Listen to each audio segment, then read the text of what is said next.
What's up world, it's your boy Drew Morrissey here for How to Rap, and in this video we're going to show you how to write songs like Juice Wrld in 4 simple steps. Juice Wrld's prodigious musical output, melodic agility, and cultural impact is still reverberating through the industry today, and while many videos on YouTube champion his abilities, there have been few if any that show in a systematic manner exactly how to write songs like Juice Wrld and how his songwriting can be used as a jumping off point for the creative sounds of the next generation of musical artists. So if you're a rap artist attempting to improve their songwriting craft or simply a fan of the songs of Juice Wrld, this is the video for you. The first key to understanding how Juice Wrld constructed songs in such a way that almost immediately blasted him into musical prominence is understanding what music sounded like before he came to fame. Melodic rap singing prior to Juice Wrld was often comprised of longer held notes and easy to follow melodic lines without much complexity. The 808s and Heartbreak era of Kanye West, the work of Kid Cudi, and the pop songs of Drake all inhabited this admittedly infectious style of rap singing. Those artists' 2010 hits were mainly made up of long, slow notes and big choruses. When Juice Wrld's Lucid Dreams rose into the national spotlight, the chorus was filled with many more words, but still a strong melody,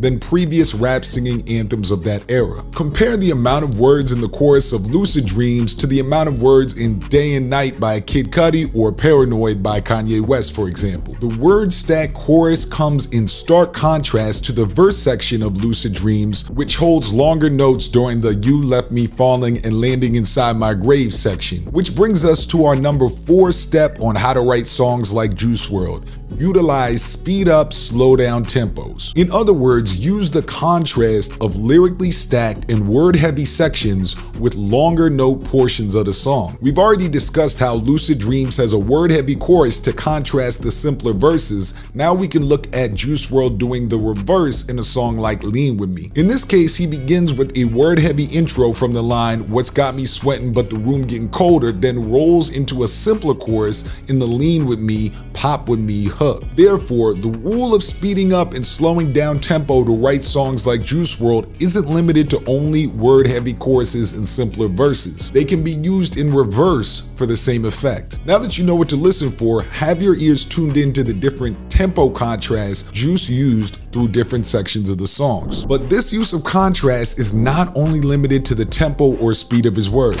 Juice Wrld also lifted some inspiration from the Kanye Wests and Drakes of the world by utilizing the contrast of high melodies along with low melodies to maximum effect. A song like Say You Will by Kanye West, where the verse is very low register and the chorus is an epic wide set of high notes, helps set the sonic landscape for Juice to come in and expand what is possible musically in rap sung performances. For example, listen to the chorus of All Girls Are the Same, where the hook itself, the hook meaning the chorus, the hook itself is sung in a higher register, and yet it contrasts quite a bit with the lower tone notes of the verses within the song. This is even clearer on a track like Wasted featuring Lil Uzi Vert. In that song, Juice has a lower register chorus, then starts the first 4 bars in this case meaning lines of rap, the first 4 bars of his verse with a high note set of lines through a walkie-talkie filter, and then returns to the more conversational sounding low notes for the middle of the verse. Therefore, in addition to speeding up and slowing down the tempo of your words, to get a Juice Wrld-like feel to your songs, double check that you have a strong contrast of high notes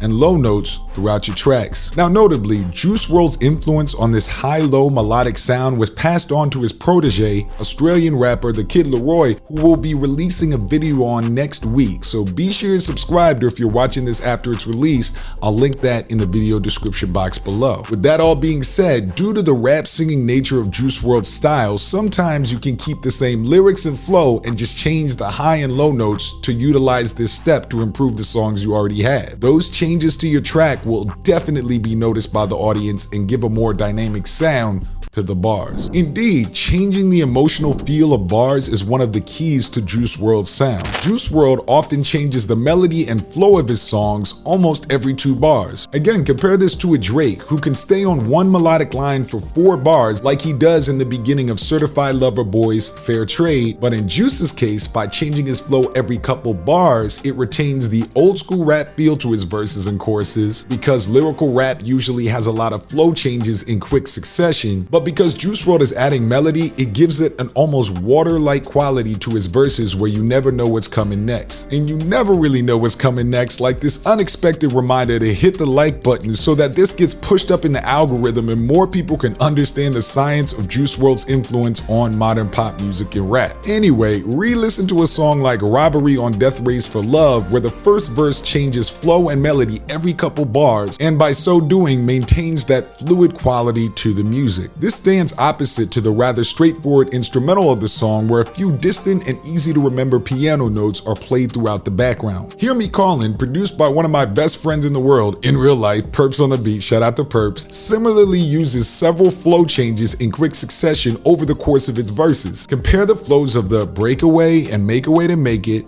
to Gots to Be Joking, to Pinot Grigio, to Me Don't Know, Let Me Know. All of these changes come within about 30 seconds. These quick changes also help to make us feel like Juice Wrld is speaking directly to us as an audience. Think about it, when you're having a conversation with somebody you know, you're not just speaking at one specific tempo the whole time. That would sound robotic. You're changing speed and inflection as different topics and emotions are introduced in order to match the feeling and rapport of the conversation. Juice Wrld uses a similar tactic to build rapport with the listener through changing flow every couple bars. And yet, even the flow itself isn't the only way Juice Wrld builds rapport with us as listeners. He also uses a very specific phrasing in his songs that comes from classic writing theory that you probably remember even from school. Second person narrative. When you're speaking to somebody in second person, you're speaking to them like I'm speaking to you now. You, your, yours, and so on. In other words, when you're speaking to another person, you're usually using second person in order to indicate that your statements are directed at them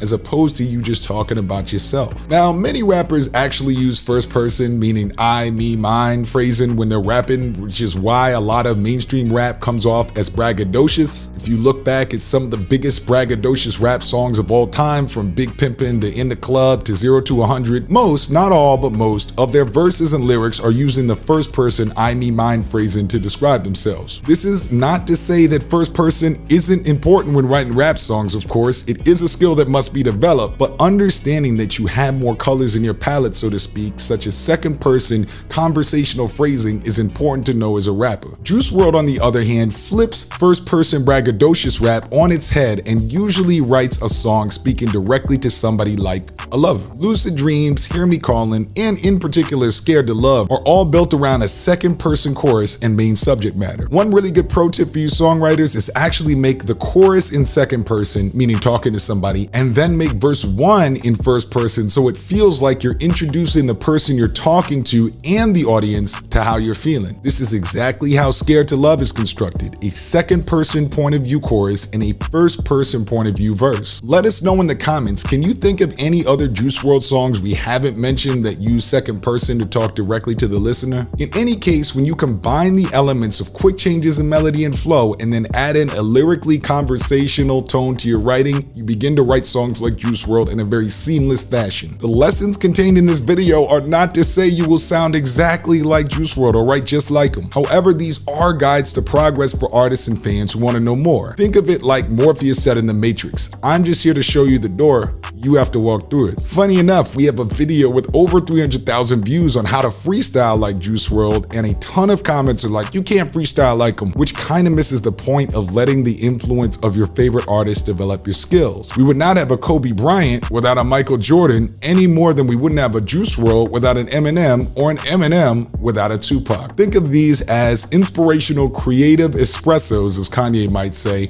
rather than the entire meal. Be original, but also allow yourself to be influenced. Now, don't forget, there's a lot of free trainings and free videos for you to check in the video description, and leave us a comment so we can respond. We want to know if you have any other examples, and we appreciate you watching. We'll see you on the next one. It's the big homie Drew for How to Rap. I'm out.